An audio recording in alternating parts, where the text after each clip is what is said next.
और वही बात गीता भागवत में भी लिखा गया है, माता पिता फिर गुरु फिर हरि। यहाँ क्या करते हैं, माता पिता को लात मार के किनारे कर दिए, गुरु जी के पास चले गए, कल्याण कर दो महाराज। होगा कल्याण? नहीं होगा।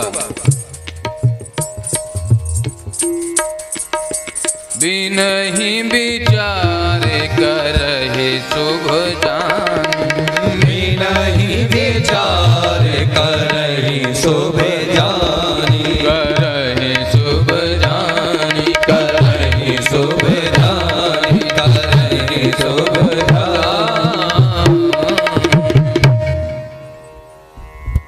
यदि माता पिता ने कहा कि बेटा तुम्हें कहीं जाने की जरूरत नहीं है, तुम घर पे रहो, हमारी सेवा करो, तो उस बच्चे को अपने माँ बाप की बात माननी चाहिए।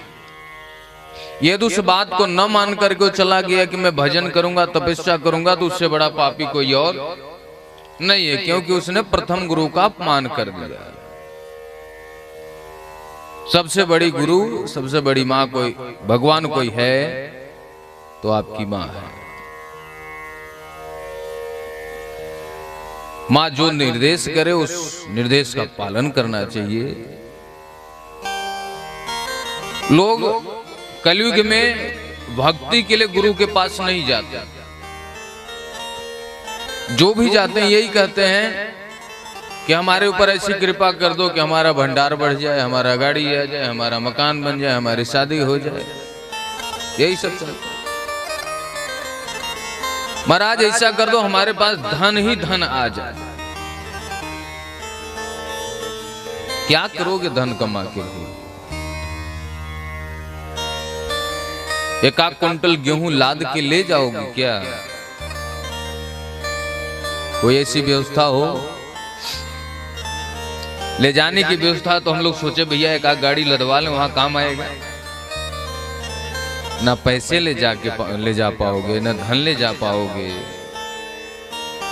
तो इतना इकट्ठा करने का मतलब योगी नाम खलु देह्योयम, जो आवश्यकता से ज्यादा धन कमाते हैं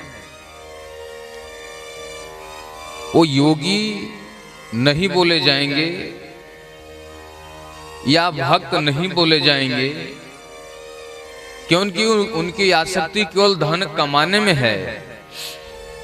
और जो धन आवश्यकता से ज्यादा कमाता है, कमाने के बाद उस धन का दुरुपयोग करता है, सस्तेनो दंडमर्हति, वह चोर है और चोर को दंड मिलता है। अभी कुछ दिन पहले काले धन का व्यवस्था चला था, तो कोई नाली में नोट बहा रहा है, कोई जला करके फेंक रहा है, वो गाड़ करके रखे हैं, तो अब क्या करें उसको? चलो किसी का बेईमानी किया, किसी को सता करके मजदूर गरीब को 2 करोड़ इकट्ठा किया, 1 करोड़ का ले जा करके मुकुट किसी भगवान को पहना दिया, क्या फायदा है भाई? और सोना खाएगा तुम्हारा भगवान? दूसरे को सता करके सोचो मैं भगवान को दे दूंगा, मैं छूट जाऊं, तो ऐसा संभव नहीं है। जैसा करोगे वैसा भोगना पड़ेगा। यावत भ्रियेत जठरम तावत स्वत्वम ही देहि नाम अधिकम यो भी मन्येत सस्तेनो दंडमर्हति। आवश्यकता ज्यादा जो धन कमाता है वह चोर है, वह दंड का अधिकारी, उसको दंड दिया जाता है। स्पष्ट करके ऐसी एक श्रीमद् भागवत महापुराण में कथा आती है गज और ग्राह की। जो गज है पूर्व जन्म में इंद्रदुम्न राजा है। एक बार इन्होंने विचार किया कि क्या अब इसमें रहा है, तो थोड़ा साधु संत बन जाते हैं, सन्यासी बन जाते हैं, 1000 लोग आएंगे पैर छूने, माला फूल चढ़ेगा। वन में जाकर के बैठ गए, सन्यास ले लिया। वहां से ऋषि महाराज का आगमन हुआ। इन्होंने विचार किया कि अब तो मैं सन्यासी हो गया हूं, और जब सन्यासी हो गया तो मुझे सब प्रणाम करेंगे, मैं किसी को क्यों प्रणाम करूं? महाराज अगस्त मुनि ने देखा कि यह क्षत्रिय वर्ण का है, यह अपने राज्य काज को छोड़ करके और सम्मान पाने की भावना से, भजन करने की भावना से नहीं, सम्मान पाने की भावना से बैठा हुआ है।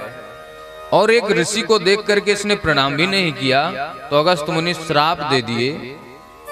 तो मतवाला होकर के, मद में चूर होके सन्यास लेने का ढोंग करता है, संत बनने का ढोंग करता है, जा गज हो जा, श्राप दे दिया। बोले महाराज मेरा कल्याण कैसे होगा? बोले गोविंद आएगा तो कल्याण होगा। जो ग्राह है ये, वो भगवान के दरबार का गांधर्व है। जैसे हम लोगों के रामलीला वगैरह में कोई हंसाने वाला एक पात्र होता है, वो बीच बीच में आता है, कोई ऐसा लीला करेगा, भाव प्रस्तुत करेगा, लोग हंसने लगेंगे। वैसी भगवान की सभा में गंधर्व हैं जो हंसाने का कार्य करते हैं। तो हाहा और हु नाम के गंधर्व हैं। एक गंधर्व ने विचार किया कि अभी तो मैंने देवताओं को हंसाया, चलो आज मैं किसी ऋषि मुनि को हंसाता। वो गए, देवल मुनि कमर भर पानी में जल में खड़े होकर के एक नदी में माला जाप कर रहे थे। इसने जाकर के नीचे से उनके पैर को पकड़ लिया। जैसी पैर को पकड़ा तो उछल पड़े महाराज ऋषि मुनि। नीचे देखा तो गंधर्व। बोले अच्छा, पैर पकड़ने की ज्यादा शौक है, जा तू पैर ही पकड़ता रहा, अर्थात ग्राह बन। बोले महाराज ये तो मेरा स्वभाव है, मुझे ये पात्र बना करके भेजा गया, ये तो मेरा कार्य है, लोगों को हंसाना, विनोद करना, तो मैंने विनोद किया, इसमें दोष क्या है? बोले तो श्राप दे दिया। तो बोले उद्धार कैसे होगा? बोले कन्हैया आए। आज गजेंद्र अपने परिवार के साथ अपने घर से निकला और महाराज मतवाला होकर के जो वृक्ष मिलते हैं रास्ते में उसको तोड़ देता है, उखाड़ देता है, पत्थर मिलते हैं उसको चकनाचूर कर देता है। एक सरोवर में प्रवेश किया और स्नान कर रहा है, अपने सूंड से अपने परिवार के ऊपर भी पानी डाल करके उनको स्नान करा रहा है। थोड़ी देर में ग्राह ने उसके पैर को पकड़ लिया। पहले तो सोचा किसी सेवक ने पैर पकड़ रखा होगा, मालिक समझ करके छोड़ दूंगा, लेकिन थोड़ी देर के बाद देखा तो जल में खून की धारा आ रही थी। उसने नीचे दृष्टि डाली, देखा तो पता चला ये तो ग्राह है, मगरमच्छ है। छुड़ाने का प्रयास किया लेकिन छुड़ा नहीं पाया। एक दिन, 2 दिन, 3 दिन बीत गए, सारे परिवार वाले छोड़ करके जाने लगे। बोले भैया आप लोग कहां जा रहे हो? बोले प्रभु आप तो यहीं पे फंसे रहेंगे तो क्या हम लोग भी फंसे रहेंगे? सुख में सब कोई साथ देता है, लेकिन दुख में कोई साथ नहीं देता। जब व्यक्ति के ऊपर दुख आता है तो यदि किसी दूसरे से अपना दुख शेयर भी कर दे तो उस दुख का लोग फायदा उठाते हैं। सामने वाले सोचते हैं कि इसको और बझाओ और दुख सहे ताकि मर ही जाए बेचारा। ये संसार की रीति है। तो परिवार वाले छोड़ के जाने लगे। हाथ जोड़ करके कहता भैया आपके लिए मैंने अपना जीवन न्यौछावर कर दिया, आप लोग कहते इतना प्रेम करते हैं और आज छोड़ करके जा रहे हैं। बोले महाराज 3 दिन तो इंतजार किए आपका। सारे परिवार वाले चले गए। सारे देवता आकाश मंडल में देख रहे हैं कि यदि हमें बुलाएगा तो मैं दौड़ करके जाऊंगा। उसने किसी का नाम ही नहीं लिया, स्तुति किया है। एव व्यसितो बुद्धया समाधाय मनोहृदय जजाप परमं जाप्यं प्राग जन्मन्यो सेक्षितम् यः स्वात्मनीदं निजमायर्पितम् क्वचित् विभातं क्वच तत्तिरोहितम् तस्मै नमः परेशाय ब्रह्मणे अनंत शक्तये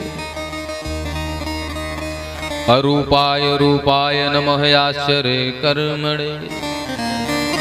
मेरी रक्षा कौन करे?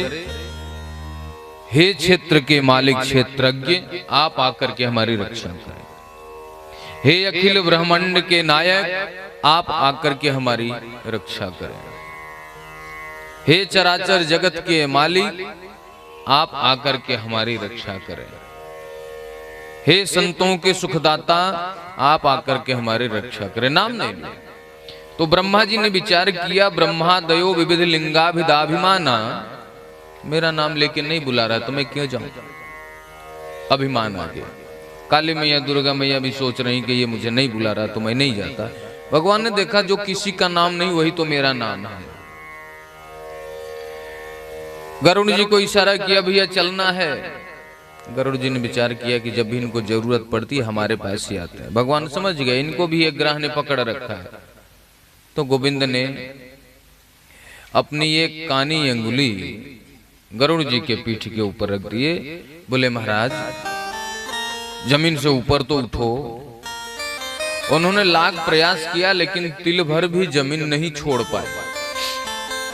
तो भगवान ने कहा कि आप घमंड करते हो कि त्रिलोकी नाथ को लेकर के मैं उड़ता हूं।